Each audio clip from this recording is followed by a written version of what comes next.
Welcome to the Action Network studio in New York City. I'm Maria Marino, and this is Green Dot Daily. It's good to be back. We're live every weekday at 3 Eastern on our YouTube channel and the Action app.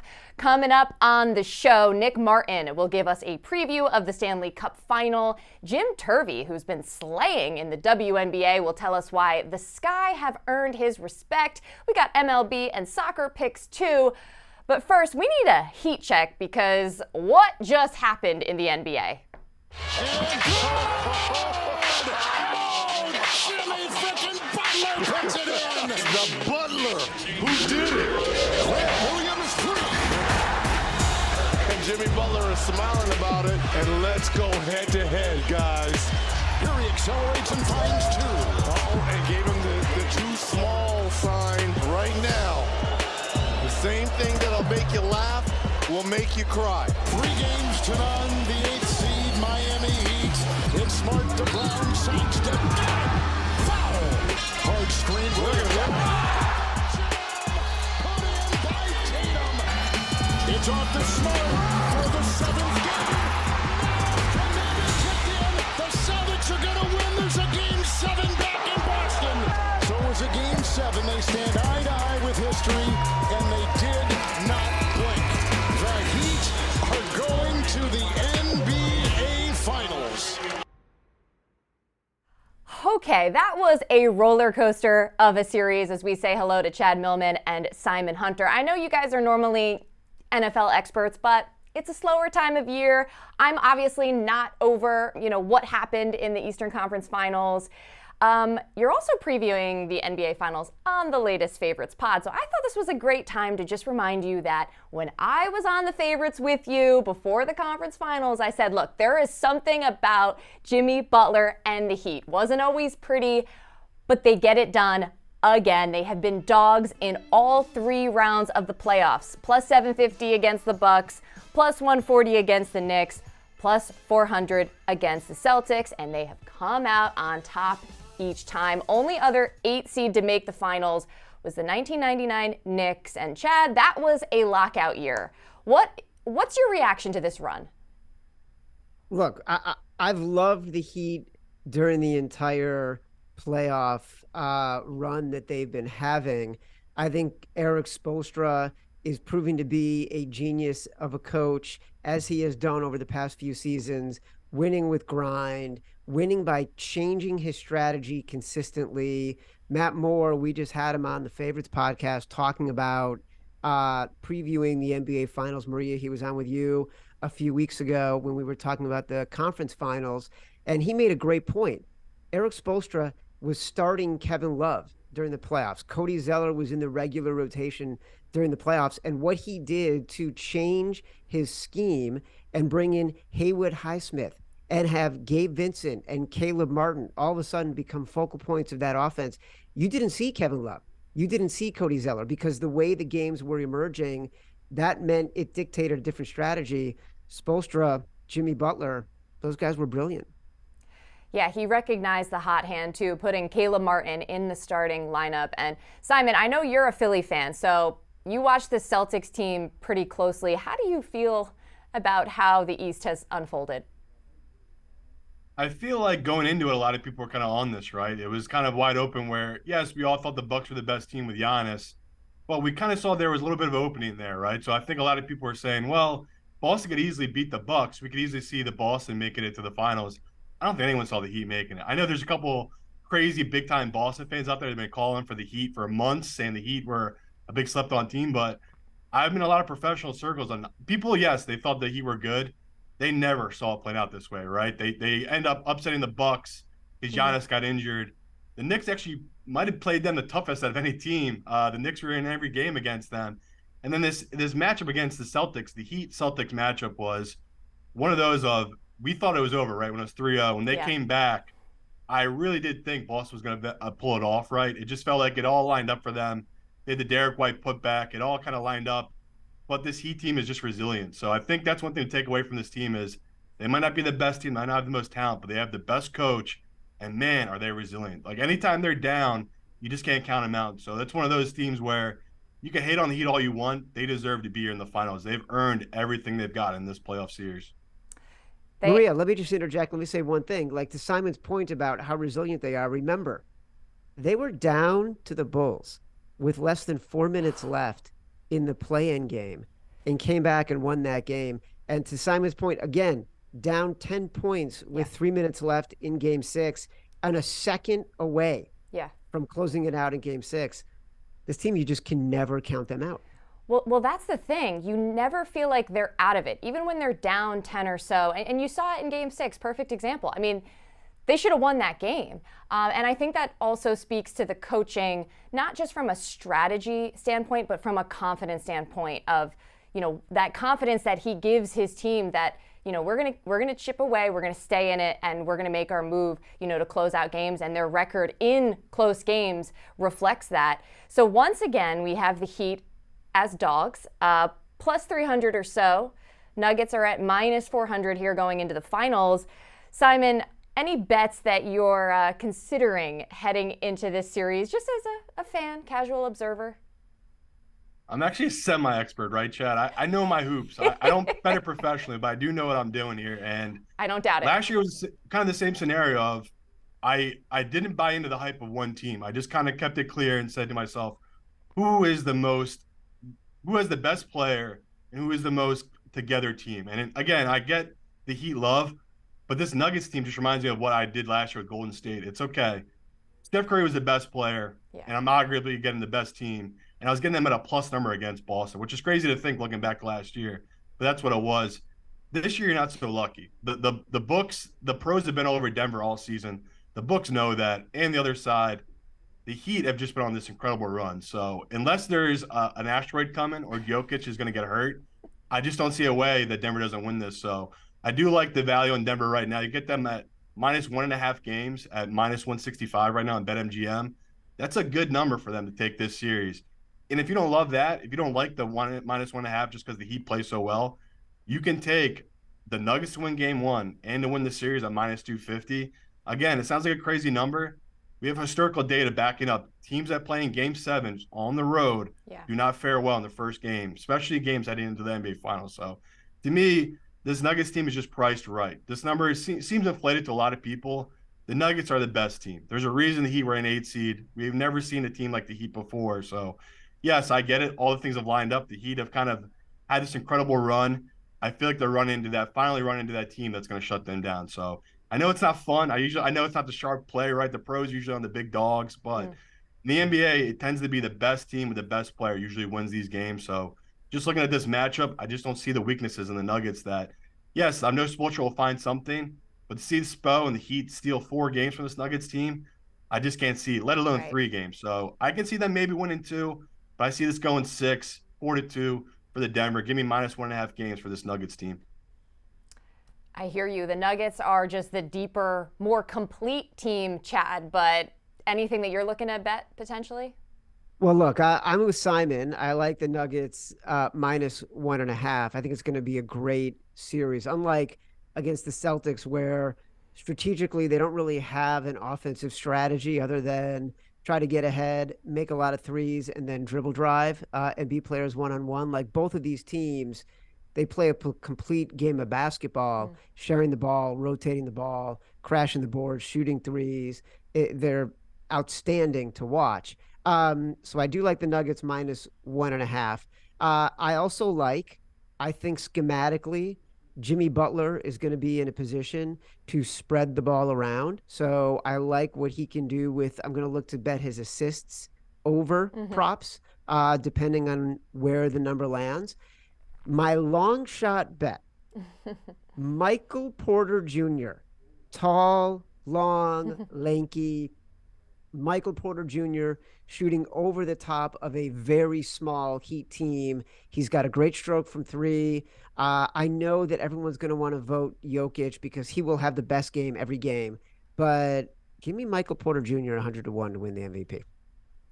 Hey, it's a long shot for a reason. I mean, at this point, I almost think Jamal Murray is kind of a long shot just because it feels like, if anything, it would go to Jokic. But I am very curious to see how these two teams match up and what are those nuances we see from Spoelstra? Because, like, the regular season series, it feels like pretty much inconsequential when you're when you're comparing these two teams. But guys, thank you for putting on your NBA hats for me today. A reminder, you can hear Chad and Simon every Tuesday and Thursday on the Favorites podcast.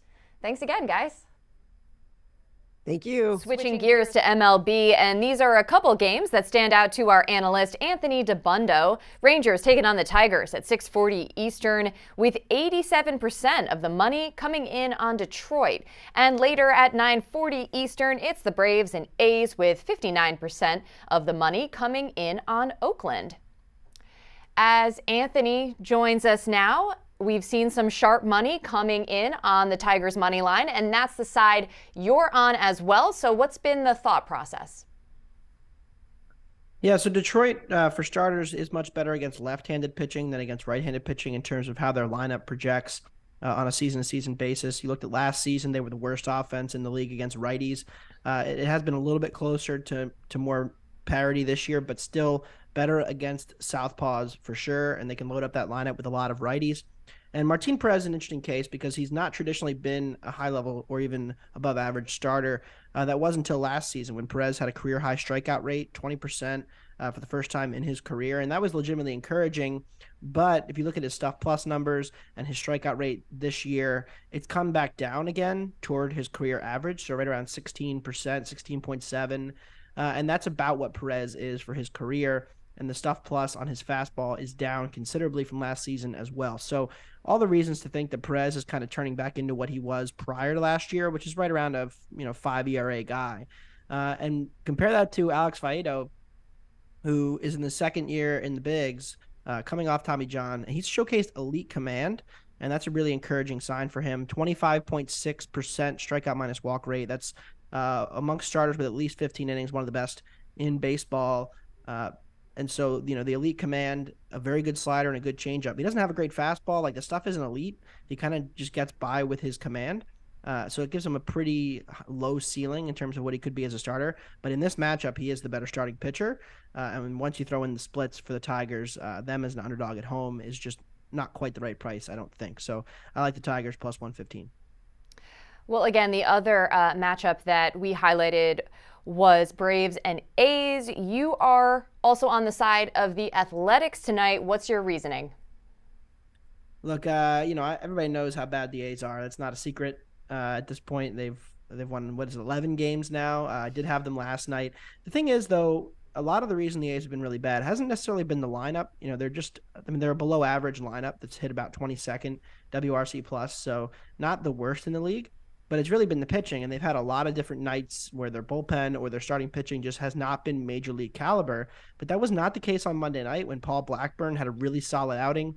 He was an all-star last year for the A's. He's a solid pitcher. And I think the same of J.P. Sears. Sears' problem this year has been the home run ball. He's given up over 2 home runs per 9. I don't really think that's going to continue. If you look at short samples, small samples, home runs tend to be pretty noisy. If you look at his minor league data, he didn't really give up a ton of homers there. And his strikeout minus walk rate is actually better than that of Bryce Elder, who he's opposed by in Atlanta tonight. I know our producer, Charlie DeSturco, not a fan of Bryce Elder either. Elder, a major regression candidate, of course, but even relative to his xERA this year, which I think he's slightly better than. I think he's a guy that will consistently overperform a little bit.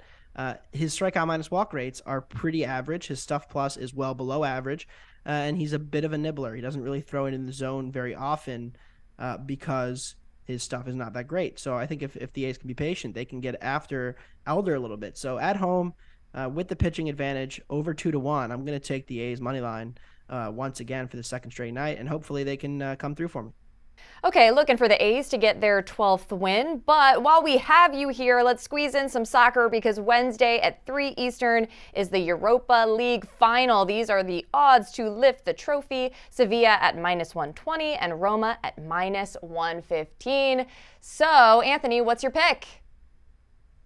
Well, if you listen to our Wonder Goal podcast, then you know we are big fans of Roma and Jose Mourinho. They were our grouper to win this tournament at the beginning, so BJ Cunningham, Michael Leboff, and I were riding our 23-1 ticket. But if you're not already invested and you just want some action on a Wednesday afternoon, it's going to be a likely dull, likely low event soccer match And in this case, I actually like the matchup for Roma. Roma is the best penalty area defense in all of Europe.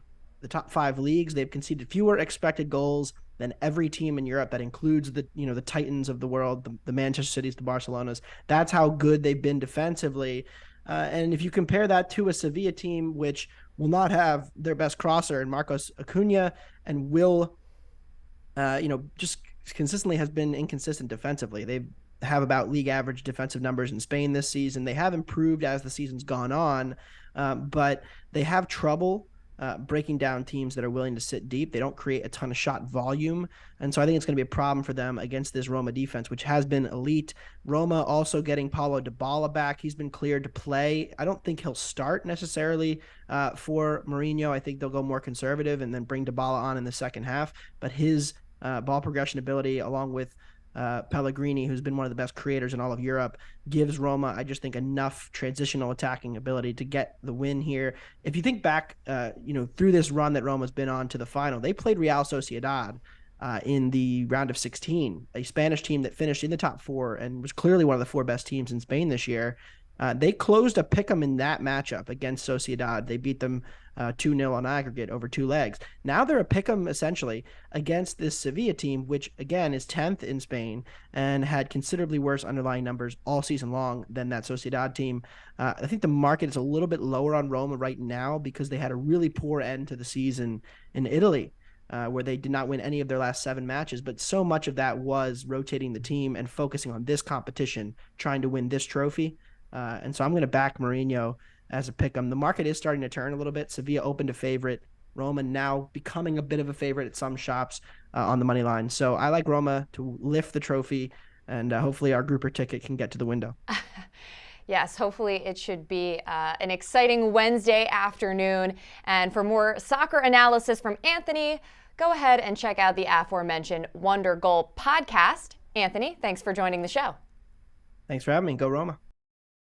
Green Dot Daily is presented by BetMGM. Use bonus code ACTION when signing up to get up to $1,000 paid back in bonus bets if you don't win your first bet. Terms and conditions apply. Gambling problem? Call 1-800-GAMBLER. To hockey, the Stanley Cup Finals are set, and the Vegas Golden Knights are favored to bring home the hardware at -130, while the Panthers are at +110. Odds for the series to go 7 games are at +200. With that, we say hello to our NHL expert, Nick Martin. Game 1 of the finals is on Saturday in Vegas. What should we know about each of these teams going in? Okay, so I think what you want to know about Florida is they're kind of a miracle story for those who haven't paid attention. They snuck in to the playoffs just because Pittsburgh lost as a -500 favorite to Chicago. They needed that. And then they got in, they get through a historically good Boston team, they get through a very strong Toronto team, and a really good Carolina team to get here. So they've definitely earned it. They've got a lot of the classic playoff hockey intangibles really working in their favor. They're really physical, they're gritty. If you're someone who believes in clutch factors and that kind of thing, they're winning every single close game. They are 6-0 in overtime. Their opponents have hit 4 posts in those games, which I think kind of works into my next point, which is that I don't know how sustainable what they've done has been. It's a little more debatable how truly good they are. They've got historically strong goaltending from Sergei Bobrovsky, which is kind of the main story. And then also Matthew Tkachuk's a really interesting story. He's come up with a ton of big goals for them. So that's kind of what there is going on with the Panthers. On the Knights side of things, they're more of a black and white, really good team. I would say this was a team that led the Western Conference in points. They've had a really strong team game all postseason long. They definitely deserve to be here.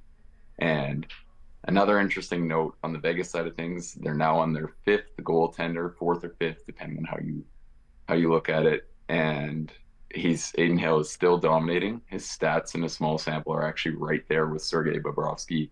But I would argue that has been with much sharper defensive team play. So the quality of what he's faced really hasn't been the same. So yeah, I think those are kind of the main points on this series. There's a lot going on where it is really dividing, I think, the analysts, and it is kind of hard to say where this one's really going to go. All right, so it sounds like overall Florida has the goaltending advantage, but as you mentioned, there is a bit of division as far as school of thought going into the series. So how will you approach betting this? Yeah, so my honest take is I really don't know what to expect. I think I want to see a game for sure. I would lean towards, like, I think it's more likely that Vegas just comes out and wins it and controls a lot more of the play. But even that's a little hard to say. Like, maybe Florida would have looked better if they had an easier route. I think everyone would agree all three teams they faced were legitimately very good. So maybe Florida's 5-on-5 play starts to look a little sharper facing the Knights. With that said, though, it's hard to say. And I do think that you're not going to win every single one-goal game for a whole run, it would seem. But Florida's really getting close to doing just that. So I think that's interesting. And then, yeah, one of the big talking points entering game one is the rest versus rust factor, where they're going to have sat for 9 days, which is obviously a really long time. Historically, teams are above 500, resting for over 7 days. But that trend, as with a lot of these other ones, have a lot of asterisks. Like, one of the ones I would note for that is that all those teams resting 7 days, chances are they're really, really good because they just swept somebody, right? So kind of take it with a grain of salt. You look at the Avalanche last year, they won game one in the Cup. They were also just incredibly good. So I think that's kind of the thing with a lot of these trends. Like, you're kind of trying to weight a lot of different factors if you really think about it. So for me, I don't really see anything bettable there. Okay, fair enough. And you want to watch game one to sort of feel things out before perhaps betting the series itself. From a prop perspective, though, is there anything that intrigues you as a bettor? Yeah, I think there's 3 Knights that if you're going to grab a good number on, they could lead the series in goals. I think Jack Eichel's the square one, but he's been really, really good this postseason, and he should, in theory, be the Knights' best goal scorer. He's just been kind of snake bitten on that front.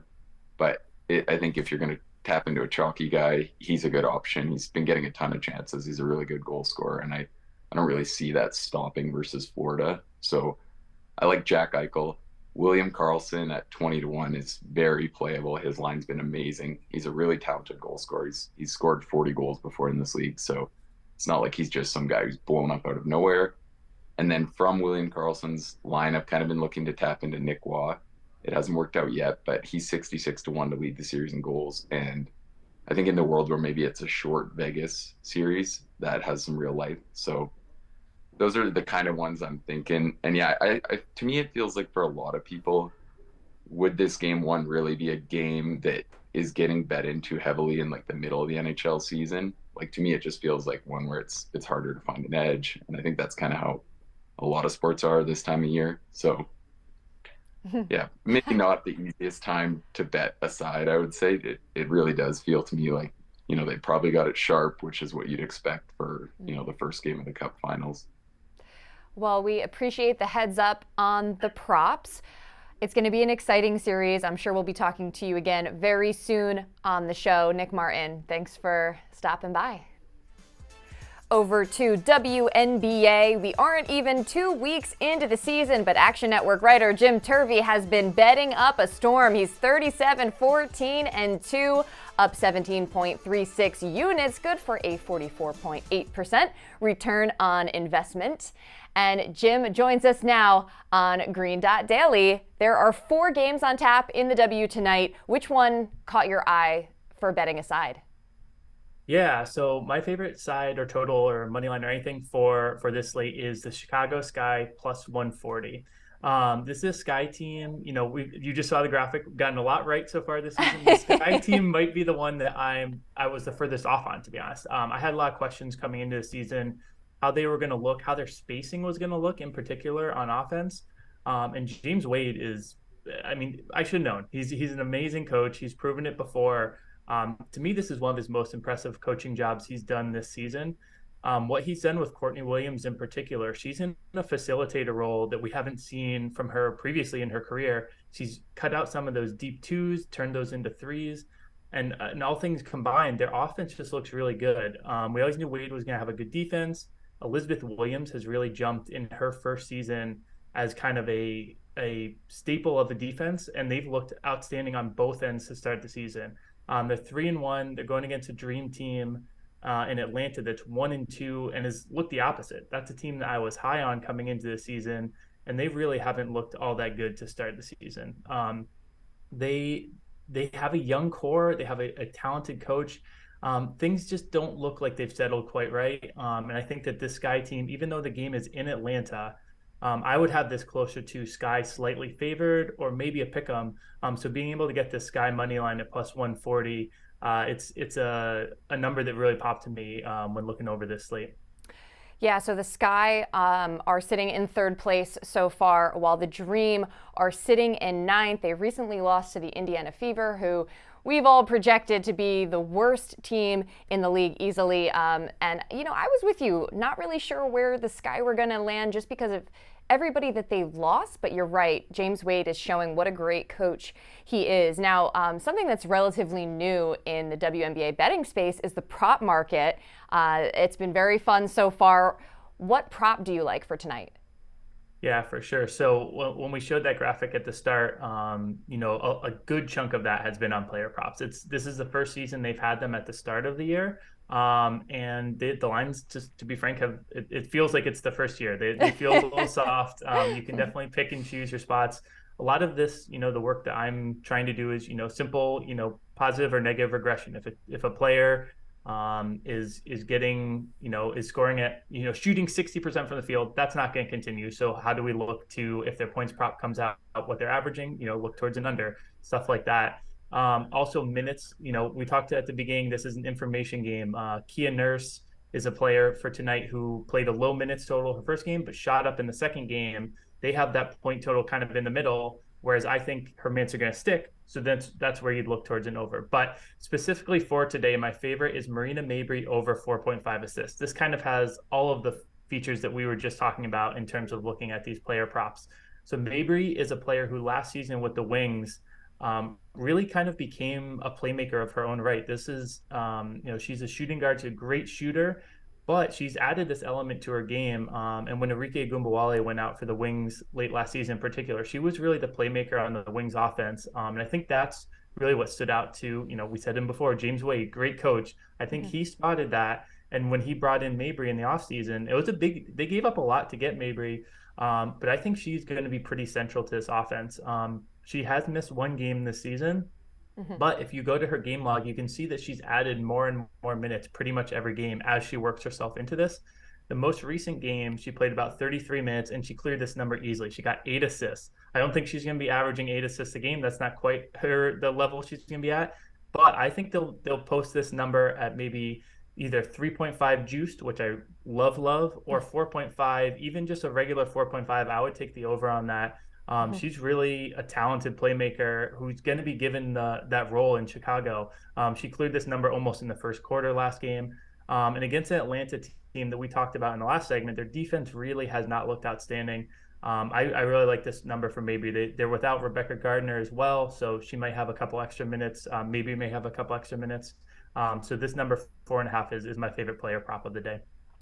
I'm really eager to see how Mabrey continues to develop. You mentioned she missed the one game. That was the second game of the season with an ankle injury, but she has been getting better of late. Jim, thanks so much for the time. I'm sure we'll have you back again soon. Excellent. I can't wait to be back. Remember, any picks we give out here on the show, like the ones you just heard from Jim, you can easily reference by following Green Dot Daily in the Action app. We keep track so you don't have to. Green Dot Daily is presented by BetMGM. Use bonus code ACTION when signing up to get up to $1,000 paid back in bonus bets if you don't win your first bet. Terms and conditions apply. Gambling problem? Call 1-800-GAMBLER. That's going to do it for Green Dot Daily. I'm Maria Marino. Thanks so much for watching, and I'll see you again Wednesday at 3 Eastern on our YouTube channel and the Action app.